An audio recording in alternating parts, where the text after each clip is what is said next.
ओम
वैदिकी अमृत ध्यान साधना प्रभात सत्संग में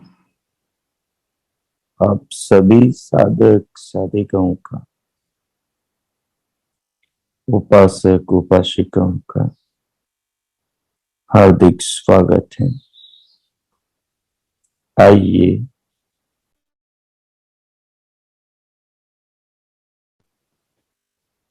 पूर्व की भांति आज की ब्रह्म वेला में, आज के ब्रह्म मुहूर्त में भी हम उन महान प्रभु पार ब्रह्म परमेश्वर सच्चिदानंद भगवान के अनंत गुणों का गान करते हुए उन महान प्रभु को स्मरण करें, उनका गुणगान करें, उनके किए उपकारों को, उनकी कृपाओं को, उनके स्नेह को अपने जीवन में और जगत में, संसार में और अपने शरीर में देखें।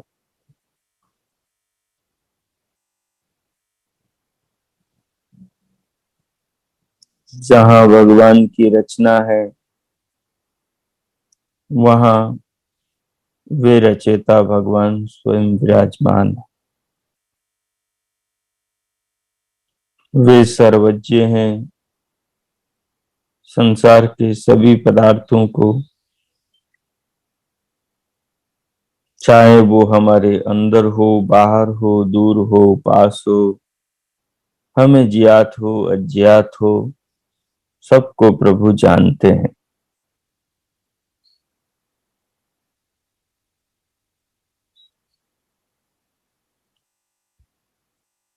वे भगवान प्राणी मात्र के अंदर बाहर, पदार्थ मात्र के, अणु परमाणु मात्र के अंदर बाहर विराजमान है।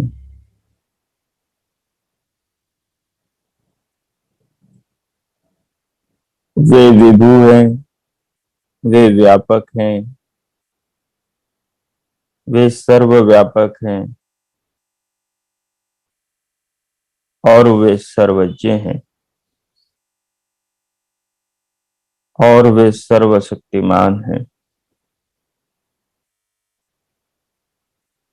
संसार में जो भी कुछ बनता है, संसार में जो भी कुछ होता है, वो सब उन भगवान की व्यवस्था और नियमों के आधार पर ही हो रहा है तथा प्रकृति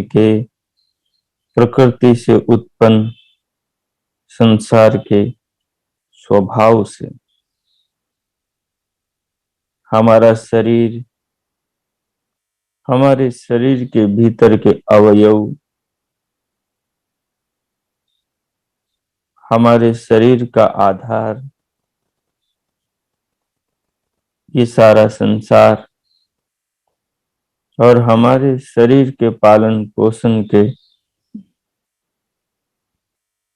सारे पदार्थ, इस संसार की वस्तुएं, ये सब भगवान से जुड़े हैं। ये सब भगवान के नियमों और व्यवस्था से ही बनते हैं, टिकते हैं, नष्ट हो जाते हैं। किसी कार्य को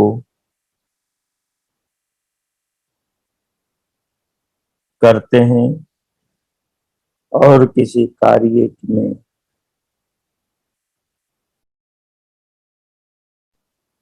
उपयोगी बन पाते हैं।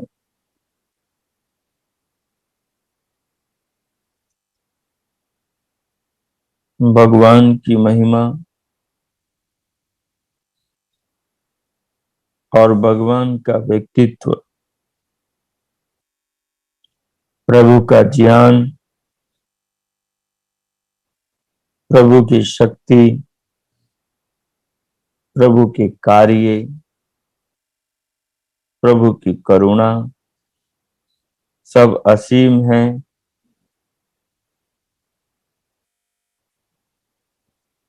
सब हम सब के लिए हैं,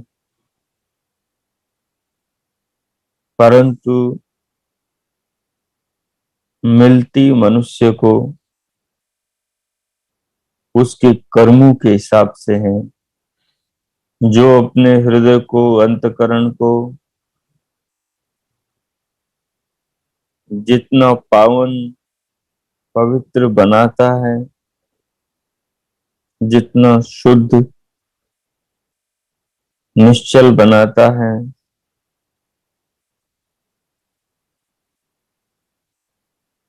प्रभु की शक्तियां, प्रभु की व्यवस्थाएं, प्रभु के नियम उसके उतने अनुकूल होते हैं। या यूं कहें कि वो व्यक्ति स्वयं में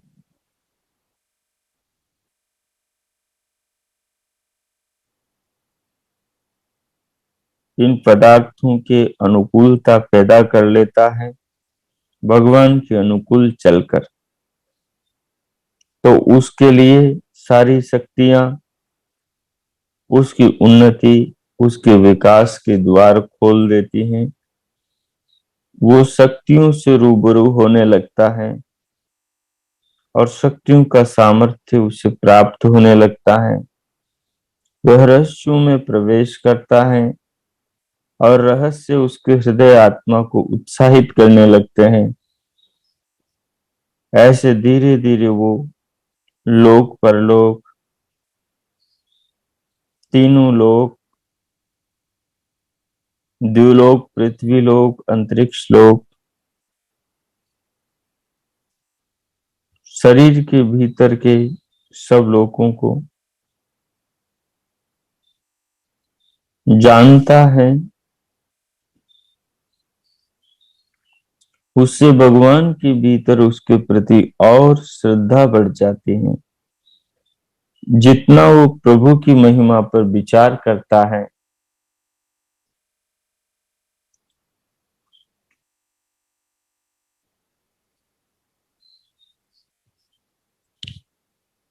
उतना ही वो जगत के सूक्ष्म तत्वों से अपनी चेतना को, अपने चित्त को, अपने अंतकरण को परिचित कराता चला जाता है। और उस परिचय का लाभ ये होता है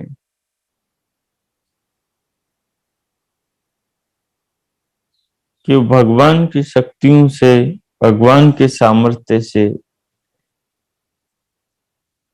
भगवान की कृपाओं से भगवान के पालन की व्यवस्था से, भगवान के उपकारों से जितना जितना वो परिचित होता जाता है, उतना उतना उसके हृदय का अंधकार, अज्ञान, तमाम प्रकार की सांसारिक इच्छाएं, आसक्तियां, सारे दोष दूर होने लगते हैं।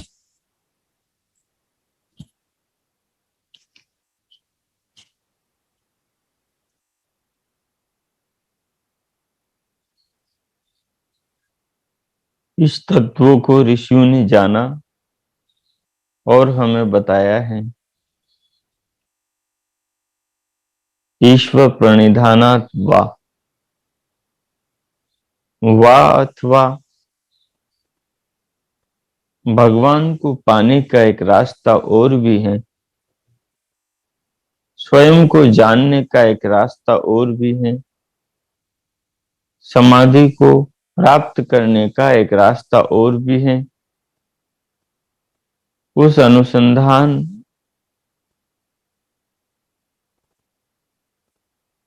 के भवन में प्रवेश करने का, जिस अनुसंधान भवन में सारे सृष्टि के नियमों और व्यवस्थाओं को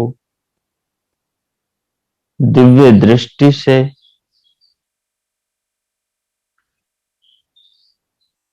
और दिव्य ज्ञान से अर्थात समाधि प्रज्ञा से जाना जाता है,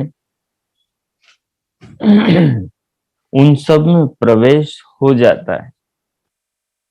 ईश्वर प्रणिधानात् वा, ईश्वर के प्रणिधान से।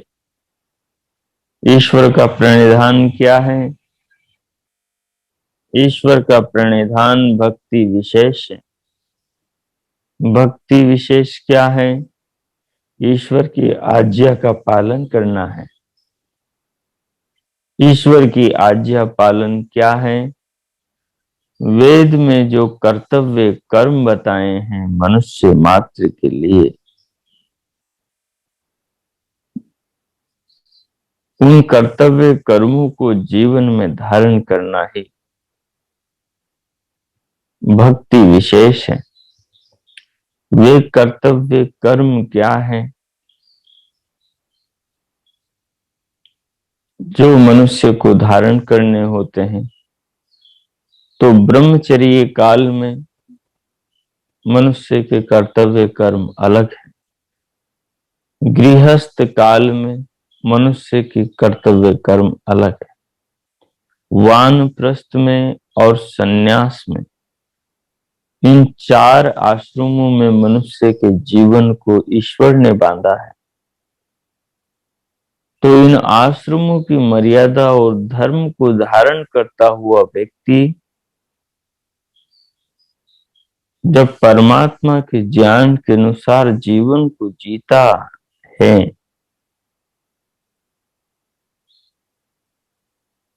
तो फिर उसे समाधि की प्राप्ति होती है। समाधि की प्राप्ति के योग्य उसका अंतःकरण होता जाता है।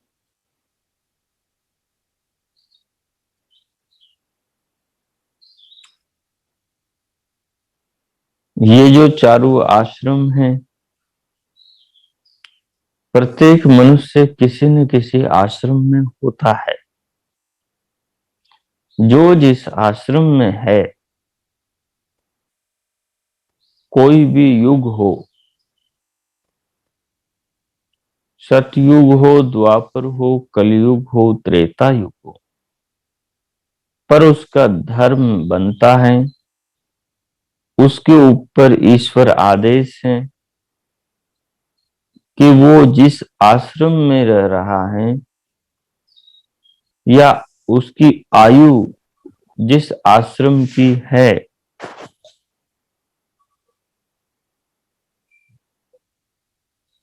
उसकी आयु जिस आश्रम की है, वो ईश्वर आदेश मानकर उस आश्रम को धारण करे। उस आश्रम के जो कर्तव्य कर्म हैं, उन कर्तव्य कर्मों का ईमानदारी से निर्वहन करें, तो फिर वो उसका ईश्वर के अनुसार चलना हुआ। तो ऐसे जो ईश्वर के अनुसार चलेगा,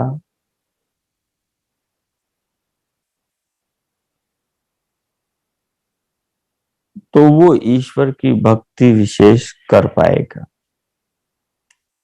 तो ईश्वर की भक्ति विशेष से क्या होता है कि परमात्मा को भक्त उनके आदेश के अनुरूप कर्म करके अपने अनुकूल कर लेता है।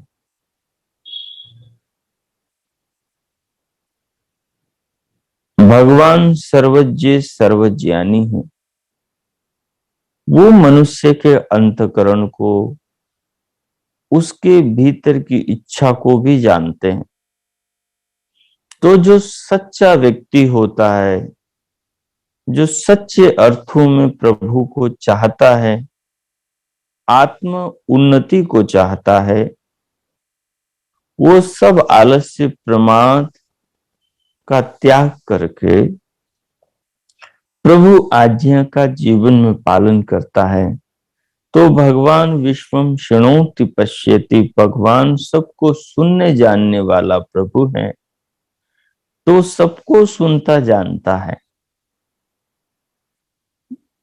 तो जो भक्त ईश्वरीय व्यवस्था का पालन करता है, तो प्रभु की कृपाओं को वो फिर प्राप्त करने लग जाता है, क्योंकि कुछ कृपाएं सबके ऊपर समान रूप से हैं। वो भगवान के आदेश का पालन करे न करे, परंतु कुछ कृपाएं प्रभु की मनुष्य की योग्यता के हिसाब से उसे मिलती है।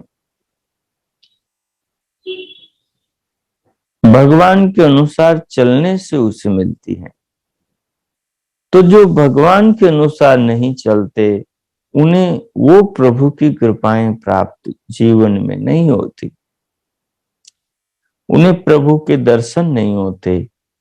उन्हें प्रभु का आंतरिक प्यार, आत्मबल नहीं मिलता।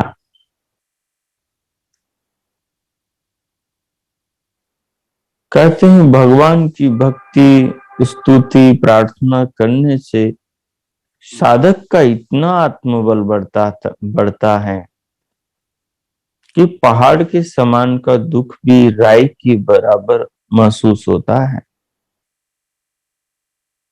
और जब भगवान का स्नेह, भगवान की कृपा, भगवान का आत्मबल, आत्मविश्वास, भगवान का प्रेम साधक को जानने में नहीं आता, तो राई के बराबर दुख भी पहाड़ की तरह उसे लगता है और वो उसके नीचे दब जाता है। दिन रात उसमें दुखों में दबा हुआ जीवन जीता है। तो उस पहाड़ के बराबर दुख को राई के बराबर करने की जो योग्यता है, वो प्रभु के अनुसार जीवन को जीने से जो विज्ञान बुद्धि में, अंतकरण में प्रकट होता है, उस विज्ञान से ही व्यक्ति का आंतरिक निर्माण होता है। उसकी बुद्धि, उसकी प्रज्ञा इतनी विकसित होती है कि वो दुख के साथ में होते हुए भी दुख से पार रहता है। एक आदमी छोटी चीजों में बड़ा उलझा रहता है और बहुत रोता बिलखता तनाव में पड़ा रहता है, लड़ता झगड़ता रहता है। लेकिन दूसरा आदमी उस विज्ञान को जानकर सब समस्याओं के बीच में रहता हुआ उनसे अलिप्त रहता है। एक आदमी सारे माया मोह के बंधन से झगड़ा हुआ रोता बिलखता रहता है, और अंतिम में जाते हुए भी तड़पता है कि सब चीजें उसके साथ क्यों नहीं जा रही, उसके स्वजन उससे छूट क्यों रहे हैं। दूसरा आदमी सब चीजों के शाश्वत स्वभाव को, भगवान के नियमों को, जगत की व्यवस्था और शरीर के स्वरूप को जानते हुए वो किसी से लगाव उसका, किसी से मोह ममता, किसी में अज्ञान अविद्या नहीं होती, तो वो तो पहले से ही सबके बीच रहता हुआ सबसे अलगाव रखता है, पर कर्तव्य की दृष्टि से सबसे प्रेम करता है, सबके प्रति खूब आदर सम्मान के भाव रखता है, सबके साथ बहुत अच्छा जीता है। क्योंकि जिस व्यक्ति में राग द्वेष छल कपट नहीं होता, उसका सानिध्य और उसके साथ जीवन जीने में बड़ा सुख सबको मिलता है। जिस व्यक्ति में राग द्वेष होता है, उसके साथ जीवन जीने में बड़ा भय रहता है, बड़ी समस्याएं, बड़े तनाव, हमेशा मन में कोई न कोई डर बना रहता है। तो ये सारी समस्याएं दूर होती है मनुष्य की, मानव की, जब वो भगवान की विधि विधान व्यवस्था को मान करके लंबे समय तक जीवन जीता है। क्योंकि एकाएक 2 दिन जीवन जीने से सब चीजों की समझ मानव के अंदर जागती नहीं है। क्योंकि अज्ञान अविद्या के संस्कार पीछे लंबे समय से उसके भीतर पड़े होते हैं, तो वे संस्कार उसको प्रभु ज्ञान के प्रकाश को प्राप्त करने नहीं देते।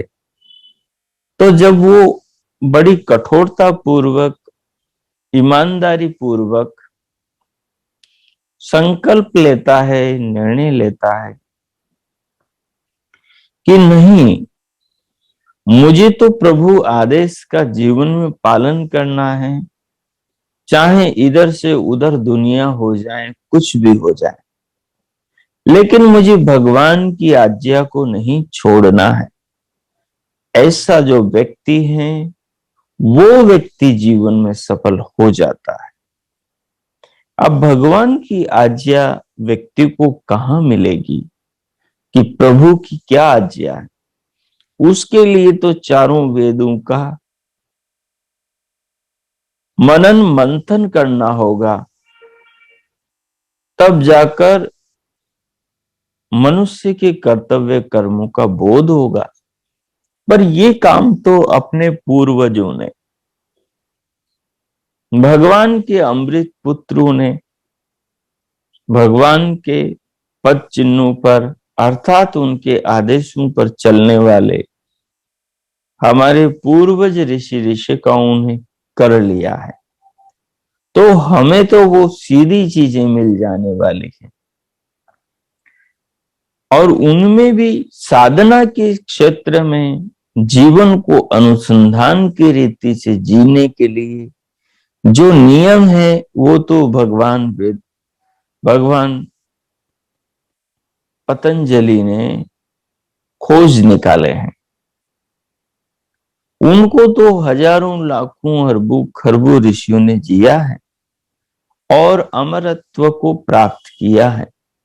तो अपना भी अब ये होना चाहिए कि हम भी अपने पूर्वजों के पद चिन्हों पर चलें और उन नियमों का अपने जीवन में पालन करें। कुछ नियम व्यक्ति के आश्रम व्यवस्था की दृष्टि से हैं, और कुछ नियम तो जिसे भगवान को पाना है, आत्मा को जानना है, इस विशाल विश्व को जानना है, दिव्य शक्तियों को प्राप्त करना है, स्वयं को शांत और आनंदित रखना है, ऐसा कुछ जो व्यक्ति चाहता है तो उसको तो उन नियमों का पालन करना ही चाहिए, और आश्रम नियमों का भी।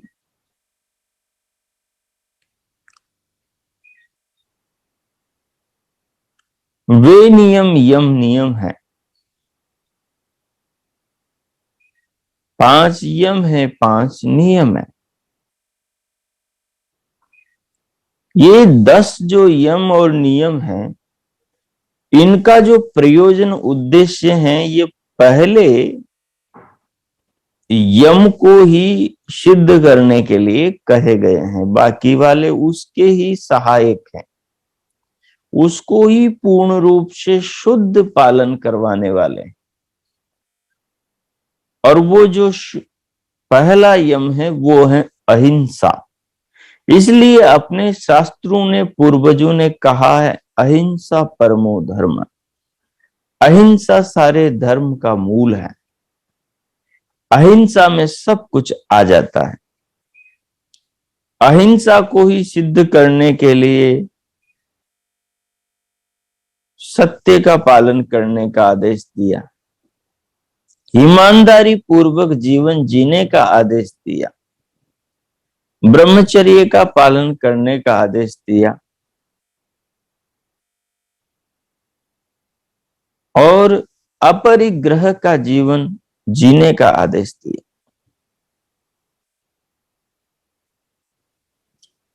अब जो व्यक्ति हिंसा में लगा हुआ है, अपने लोभ लालच स्वार्थ के लिए, यशो आराम के लिए अन्य प्राणियों को दुख दे रहा है, उसका साधना योग कभी सिद्ध नहीं होगा।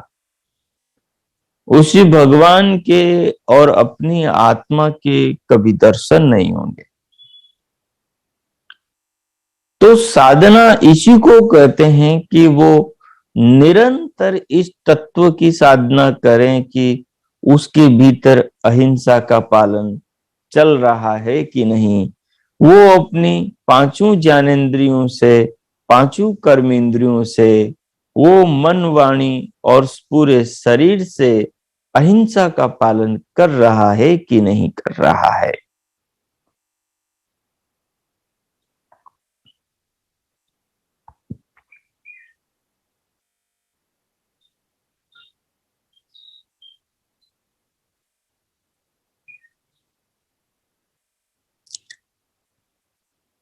उसी अहिंसा को शुद्ध रूप से निर्मल करने के लिए और 100% शुद्ध जीवन में पालन करने के लिए उसमें सहयोग करने वाला है सत्य का नियम, सत्य का यम, कि जीवन में सत्याचरण करना, झूठ नहीं बोलना, हमेशा मीठा बोलना, सार्थक बोलना, उचित बोलना, वाणी से छल कपट नहीं करना, धोखा नहीं देना, व्यर्थ नहीं बोलना। ये सब सत्य वचन में आता है कि व्यक्ति सत्य बोले।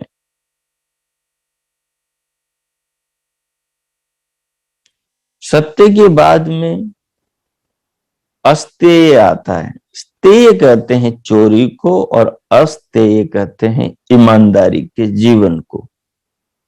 चोरी न मन से हो, न तन से हो, न वाणी से हो, न स्वयं करे, न दूसरे के द्वारा करवाए। अपने परिश्रम से, कठोर परिश्रम से जो प्राप्त होता है उसमें पूर्णतः संतुष्ट रहें।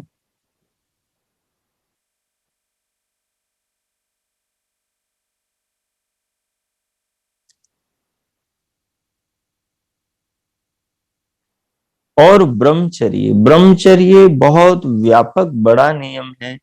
ब्रह्मचर्य का अर्थ होता है कि व्यक्ति ब्रह्म की प्राप्ति जिन कर्मों से हो सकती है वो कर्म करे, अपने रज और वीर्य की रक्षा करें, इंद्रिय लोलुप न बने, इंद्रियों को धर्म की राह पर, यम नियम की राह पर, कर्तव्य कर्मों में नियुक्त करके जीवन को जिए।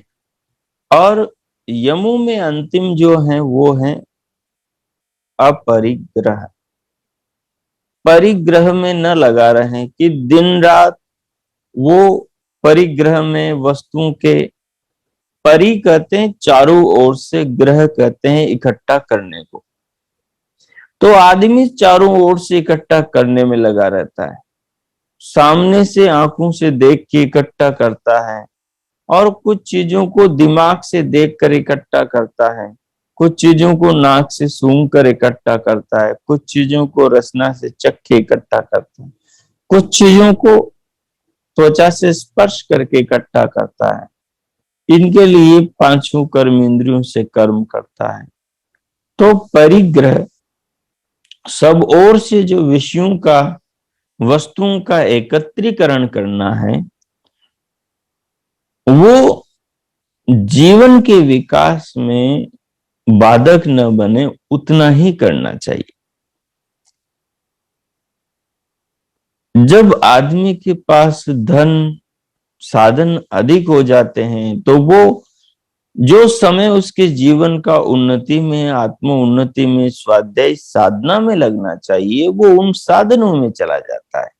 उनकी एर सवेर, उनकी देखभाल, उनकी सुरक्षा आदि की चिंता में ही चला जाता है, ये सब करने में ही चला जाता, मैनेजमेंट में। तो इसलिए परिग्रह अनावश्यक न हो, इसलिए कहा साधक को तो हमेशा अपरिग्रह ही होना चाहिए। अपरिग्रह का मतलब है कि वो अनावश्यक चीजों का संग्रह न करे।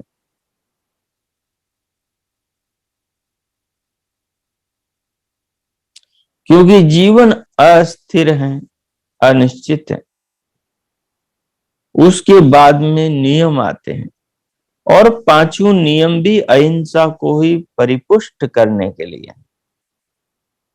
शौच बाहर भीतर से शुद्ध रखना, संतोष ईमानदारी पूर्वक जीवन जीने, कर्म करने से जो फल प्राप्त हो उसमें संतुष्ट रहना। तब अपनी बुराई को छोड़ने के लिए हमेशा परिश्रमशील रहना और अच्छाई के प्रति हमेशा लालायित रहना। दुरितानि परासु वो यद भद्रम तन्नासु। स्वाध्याय में सदा मन लगा के रखना, क्योंकि स्वाध्याय ही स्व का ज्ञान कराता है कि स्व कितना योग्य हुआ और कितना अभी अयोग्य है, यानी हमारा अंतकरण, हम। तो स्वाध्याय सदैव करते रहना। और अंत में कहा ईश्वर प्रणिधान। ईश्वर प्रणिधान के अर्थ हैं, एक तो है भक्ति विशेष, और दूसरा है जो भी जीवन में अर्जन करो उन सब को प्रभु को अर्पण कर दो। किसी चीज का कोई फल मत मांगो, क्योंकि फल ही तो व्यक्ति को जन्म मरण से बांधते हैं। तो जन्म मरण चाहिए नहीं, केवल मोक्ष और मुक्ति और परमानंद चाहिए, तो फिर फल की याचना को त्याग दो, और जो कर्म किया है उन कर्मों को प्रभु को अर्पण कर दो। जो देव योग से और जो भी जीवन में मिलता है उसे स्वीकार कर लो, बस वो अहिंसा पूर्वक होना चाहिए, हिंसा पूर्वक न हो। तो इस प्रकार का जीवन जीने से प्रभु दर्शन होते हैं। इस प्रकार का जीवन जीने से अपना अंतकरण शुद्ध होता है। शुद्ध हुआ अंतकरण आत्मा को शुद्ध राह पर ले जाता है। धियो यो न प्रचोदयात्। बुद्धि तभी पवित्र होती है, और पवित्र बुद्धि ही पवित्र दिशा की ओर, कार्यों की ओर मनुष्य को प्रेरित करती है। बुद्धि का मतलब ज्ञान होता है। ज्ञान का मतलब संस्कार। और ये संस्कार जो हैं ये स्वाध्याय से और अच्छी बातें सुनने से, स्वाध्याय के अंदर सुनना भी आ जाएगा, पढ़ना भी आ जाएगा, लिखना भी आ जाएगा और समझना भी आ जाएगा। पढ़ना केवल अक्षरों को ही नहीं होता, जो प्रतीक हैं संसार में उन प्रतीकों को समझकर जीवन को उनके अनुसार जीना भी स्वाध्याय है। तो ये 5 यम और ये 5 नियम जो हैं, ये प्रभु का आदेश है, ये वेदों का सार है, ये साधक के लिए कर्तव्य कर्म है। अब साधक जिस आश्रम में रह रहा है, उस आश्रम के जो जो नियम हैं, उन नियमों का वो पालन करे और इन कर्तव्य कर्मों को जीवन में जिए। तो फिर पहले तो इनसे उसका चित्त शुद्ध होगा, इनसे उसका सामाजिक जीवन धर्मपूर्ण होगा और उसका व्यक्तिगत जीवन आध्यात्मिक होगा। तब उसको पता ही नहीं लगेगा धीरे धीरे उसके अंदर कैसे शक्तियों का विकास हो रहा है और वो ऊपर उठ रहा है और प्रभु उसकी आत्मा के निकट आ रहे हैं। अर्थात वो जितना प्रभु के निकट होगा, प्रभु अपने निकट होंगे। तो यही विज्ञान है साधना का, कि जीवन में साधना को कैसे हम चरितार्थ करें। सो आइए इन सब बातों को आधार बनाकर अब हम स्वयं विचार करें कि वर्तमान में अपनी स्थिति क्या है और अपने को क्या करना चाहिए। ये सारी बातें जो बताई, इन बातों पर केंद्रित रहकर हम वर्तमान में जिस आश्रम में शरीर की जिस अवस्था में है, जिन परिस्थितियों में है, उन सब चीजों पर विचार करते हुए यम नियमों का पालन करने के लिए अपने को तत्पर होना चाहिए, संकल्पित होना चाहिए। तो अब आप आत्मचिंतन करेंगे।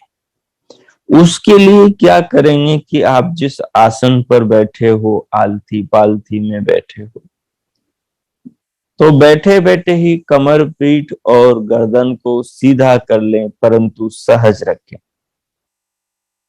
नेत्रों को बंद ही रखें, पलकों को ढीला छोड़ दें और बाकी शरीर के जितने अंग प्रत्यंग हैं, इन सबको शिथिल कर दें। हड्डियों में मांसपेशियों में अकड़न, खिंचाव, बिछाव न हो। सब अंगों को अपने हाल पर छोड़ दें, पूरी देह को शिथिल कर दें और फिर पूरे शरीर का अनुभव करें और बाहर से भीतर आने वाली प्राण वायु को, जो भगवान का प्रेम है, जो भगवान का हमारे ऊपर स्नेह है, उसे अनुभव करें। उसको लंबा गहरा लयबद्ध करें और धीरे धीरे लें अनुभव के साथ।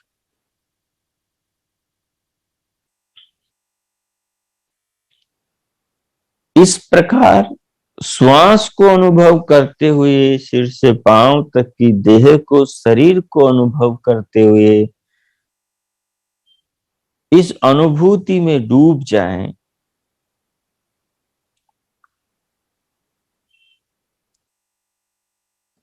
इतने में दिव्यनाद सुनाई देने लगेगी। दिव्यनाद को सुने, भ्रुकुटी में दिव्य प्रकाश को देखें, और जब श्वास भीतर भर लें, पहले 2-5 बार श्वास लेंगे, छोड़ेंगे, श्वास के साथ साथ शरीर को अनुभव करेंगे।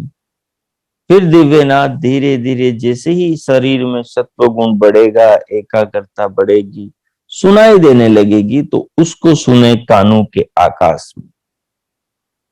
और भ्रुकुटी में दिव्य प्रकाश को देखे। बीच बीच में मन को कहां ले जाएंगे कि जो अपने कंठ के अंदर एक काक तालु है, जो लटका हुआ सा स्तन है, मन को संकल्प से वहां ले जाना है, तो पूरे मस्तिष्क में अपने आप प्रकाश दिखाई देने लगे। ये सब शक्तियां भीतर उत्साह पैदा करती हैं। और फिर मन ही मन प्रभु का, जिन्होंने ये शरीर बनाया है माता के गर्भ में, और जिन्होंने ये अभी नया नया हर पल प्राण दे रहे हैं, श्वास दे रहे हैं, और सारी इंद्रियां, पूरा शरीर और पूरा जगत बनाया उस प्रभु का। वे जो प्रभु हैं, उन प्रभु के प्रति अपने भीतर फिर प्रेम जगाएं, और उनका जो नाम है उसका मानसिक जप जपेंगे। तो इस प्रकार 5-7 मिनट आपको इन अनुभवों में रहना है और अपने चित्त में संस्कार डालने हैं। और श्वास ली, मानसिक रूप से प्रभु नाम एक बार जपा, दिव्य नाद दिव्य प्रकाश को देख सुन ही रहे हो, शरीर को स्थिर अनुभव कर ही रहे हो। धीरे धीरे देह में सुख बढ़ेगा, उस सुख को भी अनुभव करें, और इन सब को अनुभव करने वाला अपना जो अनुभविता आत्मा है उसको भी अनुभव करें। और इन सब को करते हुए आत्मचिंतन करें। जो अभी तक हमने किया है उस पर आप व्यक्तिगत स्वयं विचार करें। एक बार श्वास ली, श्वास को रोका, एक बार ओम प्रभु का नाम जपा, फिर आत्मचिंतन करें कि हम कहां पर खड़े हैं और हमें क्या करना चाहिए। क्योंकि जीवन तो मुट्ठी की रेत की भांति फिसला जा रहा है, और शेष जीवन अनिश्चित है। कल किसके साथ क्या होगा, कल कौन किससे मिल पाएगा, किसी को कोई पता नहीं। ये सब अज्ञात है। जो वर्तमान है वही ज्ञात है। जो हम वर्षों की सोच करके जमा कर रहे हैं उसका कल का, अगले पल का कोई पता नहीं। इसलिए उन सब की चिंता छोड़ करके, भविष्य का भय त्याग करके, किस प्रकार से जीवन का उत्तम निर्माण हो उस पर विचार करें, उसके लिए आत्मचिंतन करें। योगियों की तरह, तपस्वियों की तरह, मुनियों की तरह अपने मुखमंडल पर प्रसन्नता रखें, और हृदय में मिठास रखें, और इस प्रयोग को करें, अंतकरण पर संस्कार डालें। अब मैं मौन होता हूं, आप 5-10 मिनट इस प्रयोग को करें। ओम कीजिए।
हो।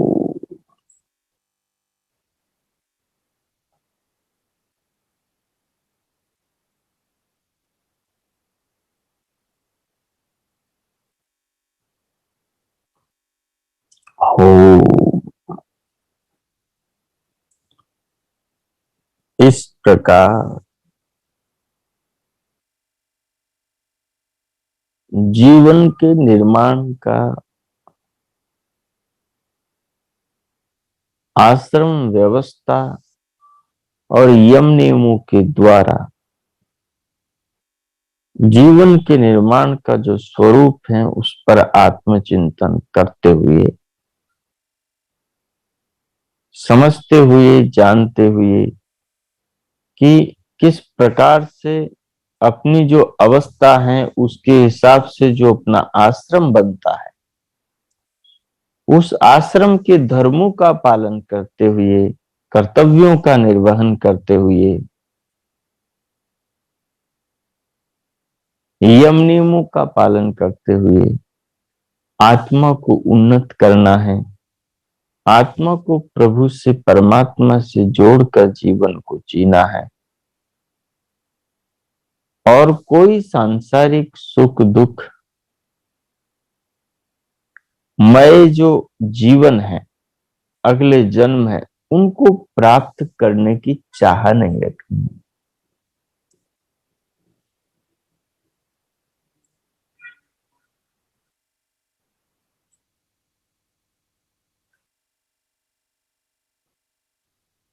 सांसारिक कामनाओं से रहित यदि यम नियमानुसार और आश्रम के धर्मानुसार जीवन जिएंगे तो प्रभु के द्वार पहुंच जाएंगे। और यदि प्रभु के द्वार न भी पहुंचे तब भी जो जीवन मिलेगा वो अपने संस्कारों के आधार पर मिलेगा। जैसे संस्कार होंगे उन संस्कारों वाला पिता और माता जहां पर होगा वहीं पर ही अपनी आत्मा उनके शरीर में चली जाए। इसलिए ये समझने की तात्विक बात है कि अपने को क्या करना है। जो आपने संकल्प लिया है उस संकल्प में ये तीनों बातें होनी चाहिए। ये शरीर की अवस्था के हिसाब से आश्रम व्यवस्था और यम नियमों का पालन, ये दोनों काम करते हुए अनुसंधान का काम करें। यम नियमों में सब आ गए। और नित्य जीवन का आत्मनिरीक्षण हर दिन का करें।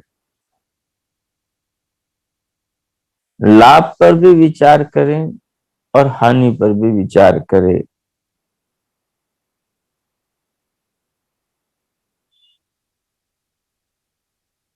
तो इस प्रकार आत्मचिंतन करते हुए अब भगवान का धन्यवाद करें, इस जीवन को देने के लिए, संसार में लाने के लिए और इस चिंतन से इस जीवन के निर्माण का अवसर प्राप्त कराने के लिए भगवान का धन्यवाद करें।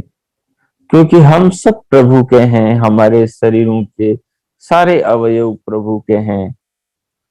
बहुत सूक्ष्म में जाते हैं तो एक दिव्य व्यवस्था है। उस व्यवस्था को जानने से बोध होता है कि हम तो बहुत आंशिक हैं, बाकी तो सारी व्यवस्था प्रभु की काम कर रही। सो भगवान का धन्यवाद करें, उनके प्रति कृतज्ञता, आदर, श्रद्धा, आभार प्रकट करें। कीजिए।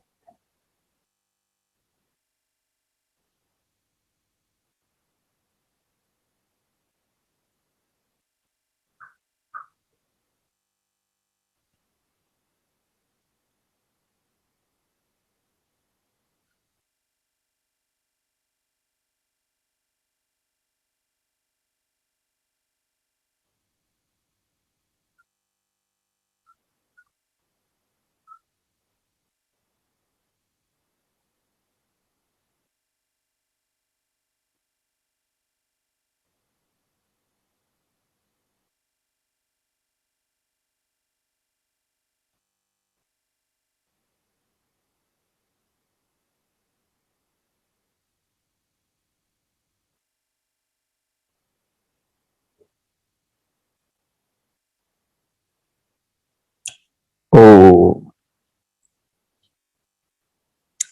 इस प्रकार भगवान का धन्यवाद करते हुए, भगवान के प्रति कृतज्ञता प्रकट करते हुए,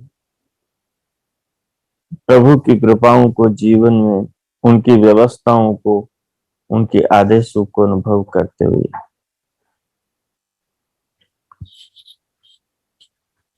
अब हम शांति पाठ करेंगे।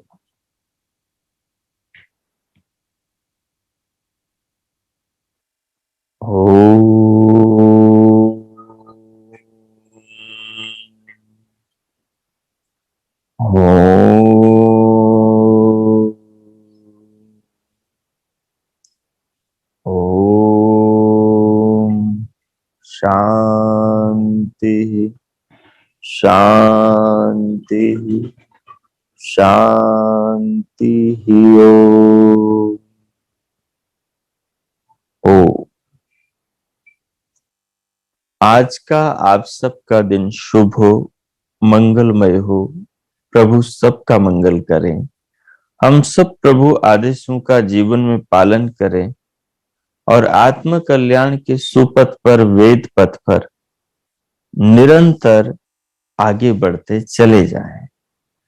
जो आश्रम हमारी शरीर की व्यवस्था अवस्था के हिसाब से हमारे लिए बनता है, उस आश्रम के धर्मों का, कर्तव्य कर्मों का और साथ में आध्यात्मिक निर्माण के जो आधारभूत नियम, यम और नियम है, उनका पालन करते हुए अपने आत्मा का विकास करें, स्वयं को सुखी, परिवार, समाज और इस राष्ट्र को सुखी करें।